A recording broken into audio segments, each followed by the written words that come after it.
যে কার্যক্রমটা এটা চলতে আছে আমাদের একটা অ্যাকশন নেওয়া হবে, কিন্তু আমাদের এই পর্যন্ত কোনো অ্যাকশন নেওয়া হয় না। আমাদের স্কুলের মধ্যে আমরা 25শে আগস্ট প্রথম ডিসে যাই, পরে 27শে আগস্টে আমাদেরকে দুইবার আশ্বাস দেওয়া হয়েছে, কিন্তু এই পর্যন্ত আমাদের স্কুলে মানে মা থেকে ডিসি অফিস থেকে শিক্ষা অফিস থেকে কোনো ধরনের তদন্ত কমিটি আসে নাই, আমাদের সাথে কোনো কথা বলে নাই ওরা। মানে আমাদেরকে ওরা হালকাভাবে নিতেছে যে আমরা ছাত্ররা একটা যে সকল স্যারের বিরুদ্ধে আমরা আন্দোলন করছে ওরা স্বাভাবিক হয়ে যাচ্ছে, ওরা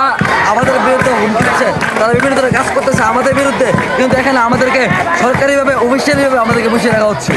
তাই আমরা আবার সোচ্চার হচ্ছি যাতে আমাদের নেই তাকে যাতে আমরা খুব তাড়াতাড়ি নেইটাকে আমরা পাই। আচ্ছা, আপনারা শুনতে পাচ্ছেন ইতিমধ্যে ছাত্ররা যারা আছেন তাদের এই পর্যন্ত 2 থেকে 3 দফা ওনারা সব কিছু দাবি দাবা যারা আছেন আপনারা দেখতে পাচ্ছেন